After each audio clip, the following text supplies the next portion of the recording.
Welcome to the internet.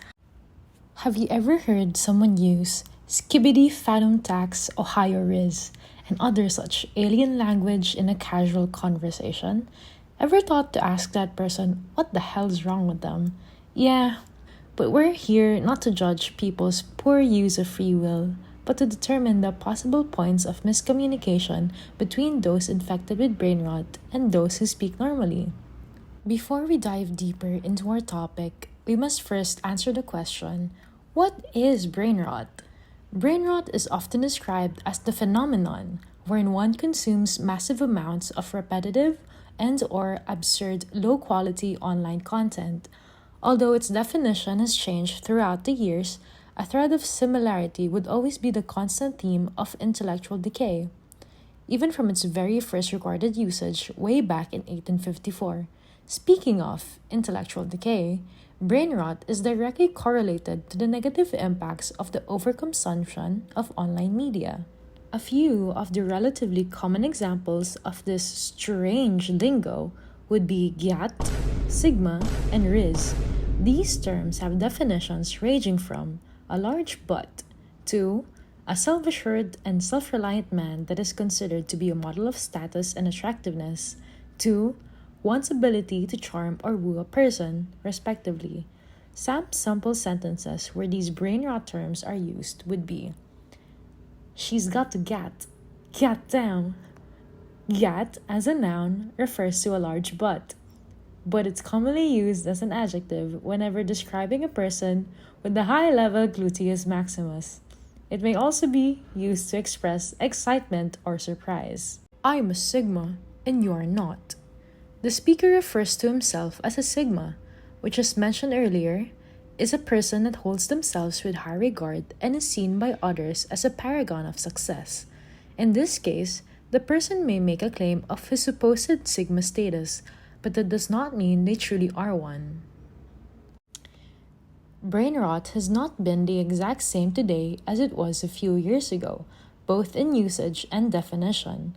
Because of this, an individual from Gen Alpha who is more familiar with the modern brain rot terms will struggle communicating with an individual from Gen C who may have grown up with a different internet or social media language. Here are a couple of examples. Would you rather want a Skibbity Toilet son or a Sephora daughter? What? What did either of those things mean? Which would you rather want? Skibbity Toilet son or Sephora daughter? Sephora daughter? Huh? What do you kids want for breakfast tomorrow? The souls of the innocent. What? A bagel. 2 bagels. Stop, what are you even saying? You know. In the given conversations, the two interlocutors are not quite fully understanding each other. Both of them are confused for varying reasons. First off, the language tends to be heavily referential. In the second one, our Gen Z kid references a popular Vine. Vine was a video sharing social media app widely considered to be the precursor of TikTok. It shut down in 2017, so it makes sense that anyone born after 2010 would not be familiar with it, as they would have been too young to use it. As for the first one, our Gen Alpha kid asks the Gen Z friend if they want a Skibbity Toilet son or a Sephora daughter, which is already a nonsensical question in the first place, but it's also a reference to a meme, namely the gay son or thought daughter meme. The punchline to this is supposedly the fact that these two options are not particularly ideal children to raise. By itself, the word Skibbity has no meaning, but it comes from a series of YouTube shorts featuring a creature called Skibbity Toilet. On the other hand, Sephora is a retailer of beauty products and cosmetics, so you can already see that there's a bunch of layers that could go into one conversation. As seen here, both parties expect their references to be understood, but due to the wide gap of knowledge and experience with meme culture, the meaning of the messages have gotten a little lost in translation, so to speak. Brain rot, as we've described it here, is a category of slang words that mean certain things based on one's experience of the internet culture these words originated from. In the communication process, they can act as a source of miscommunication because the meaning of these brain rot words relies heavily on prior knowledge of specific pieces of media or specific internet circles. Brain rot is a type of message that requires a specific key for the receiver to decode into meaning, and sometimes the receiver is not equipped with this key, and the message gets misinterpreted or left unencoded, the meaning lost in the process. However, if that message is decoded properly, brain rot can also facilitate community because sharing the same keys as someone else, the same language tools as the person you're talking to, can cause the communication to become more effective in developing connections.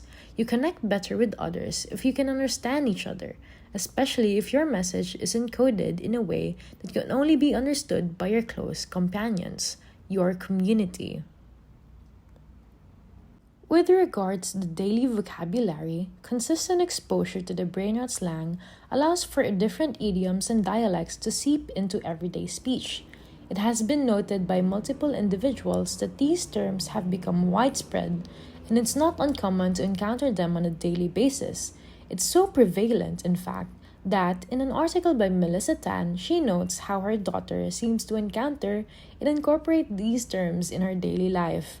Furthermore, she even goes so far as to reference multiple different schools and academic institutions banning these terms as the consistent and prevailing usage of these seem to be distracting the average student. The rise of brain rot words has led to some interesting changes in society. For instance, many schools are now banning the slang in classrooms, seeing it as a distraction from traditional learning. Not only is brain rot becoming more popular, it's also began influencing real life institutions and social interactions. In conclusion, language is dynamic and its uses and syntax are constantly evolving as it interacts with different aspects of our culture. Certain Englishes evolve as the culture around it and the people who use it continuously change and adapt its usage. Because our generation is constantly engaging, participating, and interacting with internet culture, the vocabulary used in these spaces seep into our daily lives. Hence, brain rot vocabulary has since become more popular and its usage more common among the population who are actively engaging in internet spaces. Because this kind of vocabulary requires extensive knowledge or at least a certain familiarity with the culture among these spaces, it complicates the communication process as the recipient may have a harder time deciphering the message. Still, brain rot vocabulary is a testament to the interaction between our ever expansive digital landscape, specific subcultures, and the use of language.